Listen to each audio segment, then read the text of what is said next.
Halo semuanya, perkenalkan nama saya Mayang Putri. Di sini saya akan mendemonstrasikan aplikasi yang sudah saya buat.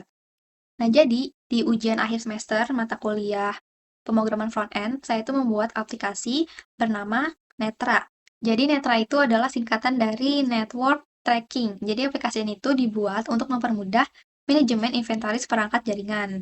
Jadi aplikasi ini tuh dibuat untuk membantu administrator jaringan untuk memantau, mendata, dan juga mengelola perangkat jaringan kayak router, switch, server, dan access point. Kita langsung masuk aja ke aplikasinya. Nah, jadi ini adalah tampilan awal dari aplikasi Netra.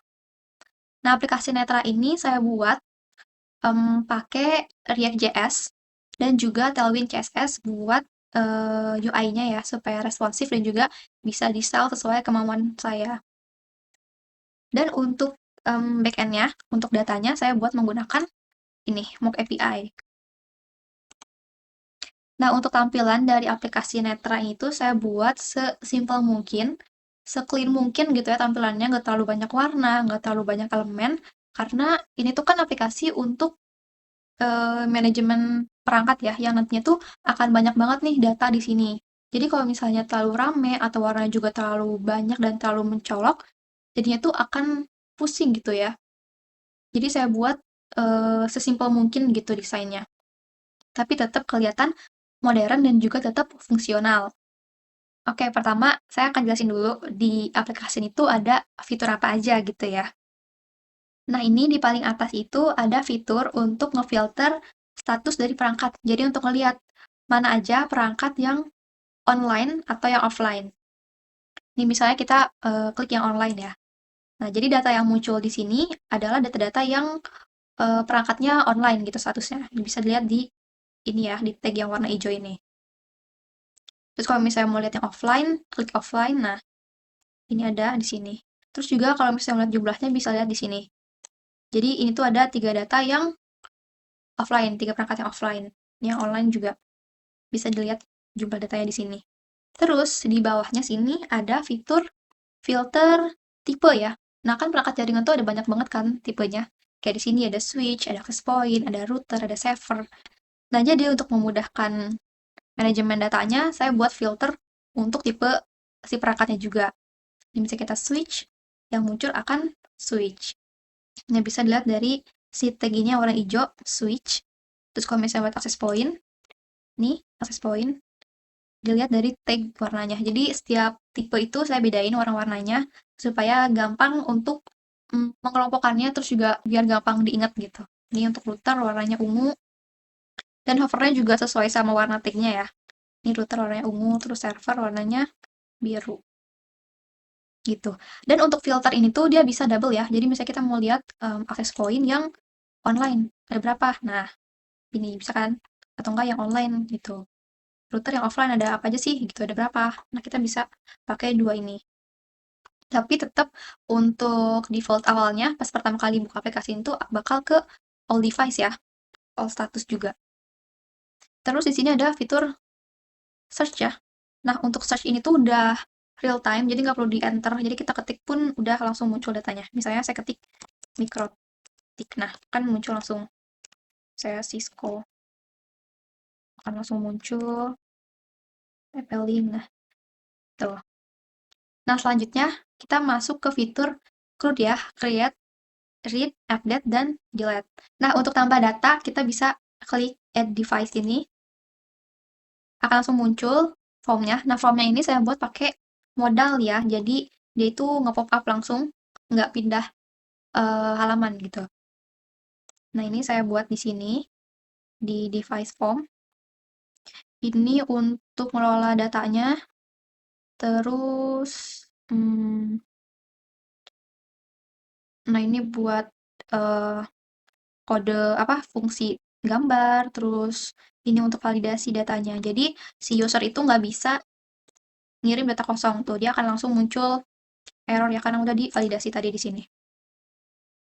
Gitu. Kita coba langsung tambah data aja ya. Ini pertama kita tambah foto dulu. Sini ya. Kita misalnya tambah yang ini aja. Nah ini, misalnya namanya apa ya? TP-Link. TP-Link aja gini. IP-nya ada aja ininya apa ya? Access point, brandnya TP-Link, serial numbernya bebas aja deh karena untuk nyobain ya. Address, statusnya offline. Nah ini untuk tanggal pembeliannya dan juga ini tanggal kadaluarsa garansinya ya. Nah ini buat location, jadi siap si aplikasi. Nah jadi si perangkat ini tuh disimpannya di mana gitu, biar memudahkan pas pencarian. Saya di ruang server 2 gitu. Server lantai 2, rak yang ke rak yang B gitu ya, terus di baris kedua. Oh ya, ini juga saya tambahin gambar supaya mudah pas waktu mau nyari si perangkatnya gitu. Jadi, oh, ya TP-Link tuh yang kayak gini loh bentuknya. Jadi pas nyari itu bisa lebih gampang. Ini kita save device aja.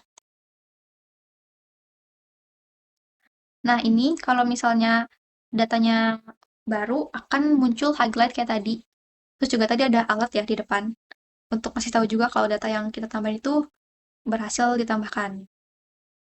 Nah, sekarang kita ke read data ya. Dari tadi juga sebenarnya kita udah nge-read data sih, udah baca data. Tapi saya punya fitur ini, view details, untuk membaca lebih banyak data, lebih banyak informasi. Nah, kayak gini. Tadi kan yang ditampilin di awal itu cuman nama, IP, tipe, terus sama gambar, location, dan status ya. Nah, kalau di detail ini tuh lebih detail lagi, lebih banyak lagi datanya. Ini ada MAC address, terus ada serial number, brandnya apa, tanggal pembelian, dan juga tanggal kadaluarsa garansi. Nah, terus sini ada button buat konfigurasi si perangkatnya. Jadi kalau kita mau konfigurasi perangkatnya tinggal diklik aja. Nanti bakal masuk ke si konfigurasi perangkatnya lewat IP. Cuman karena ini datanya dummy jadi ya nggak bisa dibuka. Gitu. Oke, next kita ke update ya, update data. Kita update misalnya yang mana ya? Yang ini deh. Kita update tipenya misalnya ini salah deh, bukan access point gitu. Ini tipenya misalnya switch gitu. Kita bisa edit sini. Nah, buat form edit data ini tuh saya bikinnya sama ya kayak yang form tadi. Kodenya sama, cuman dibedain paling di mana ya? Bentar. Nah, ini buat fungsi edit datanya.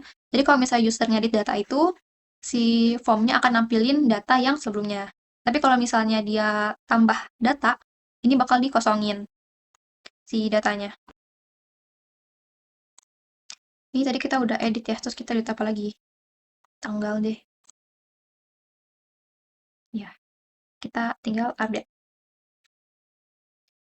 Nah, buat update data juga sama, ini ada animasinya untuk nandain kalau ini loh data yang tadi kita update gitu. Dan juga tadi ada alert berhasil edit data.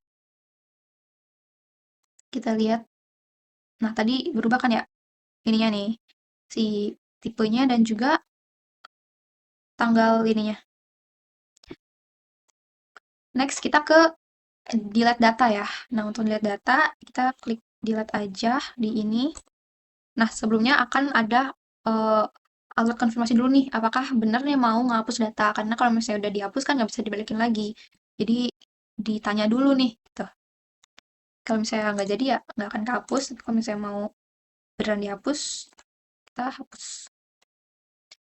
Nah, kalau udah dihapus akan ada konfirmasinya juga ya. Oke. Nah, itu untuk fitur-fitur yang ada di aplikasi ini. Terus, aplikasi ini juga udah responsif ya di semua ukuran device. Nah, ini untuk di mobile, di handphone, ini ada perubahan di atas ini. Di filter tipe ya. Kalau tadi kan memanjang, ini jadi kayak lebih kotak gitu, lebih menyempit. Sama ini ya, dari layout grid. Tadi kan kalau di desktop ada 3 ya, 3 grid gitu. Kalau ini ada 2, dan dia jadi lebih kecil tulisannya, tapi masih tetap bisa kebaca. Nah, kalau di mobile tempatnya jadi kayak gini. bisa di scroll. Terus untuk delete juga sama kayak gini, edit data formnya kayak gini. Tambah data juga kayak gini. Dan ini berfungsi ya untuk apa filter-filternya. Dan untuk tampilan di tab ya atau di iPad itu jadinya kayak gini. Kurang lebih sama kayak yang di mobile ya. Gini. Kalau lebih kecil lagi, nah dia kayak gini. Terus juga ini juga sama ya. Oh, kalau di sini dia kayak di desktop ya. Delete. Nah, filternya juga sama, masih berfungsi semua. Jadi aplikasi ini udah responsif ya di semua tipe atau di semua ukuran device, mau di mobile, di tab, dan juga di desktop. Oh iya, sama satu lagi, itu ada fitur pagination ya. Kita tambahin dulu data. Hmm.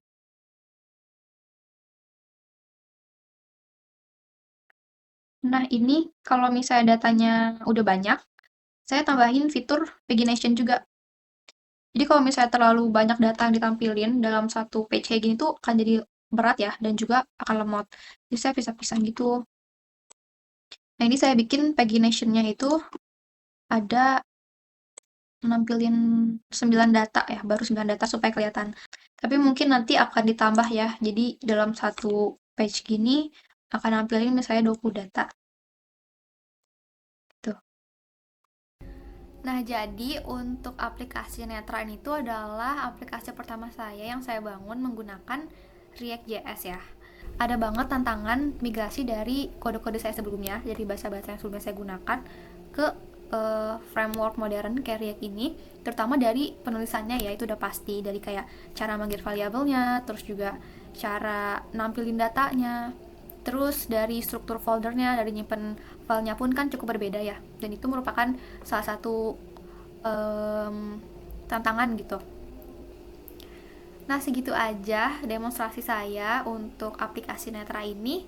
Terima kasih semuanya.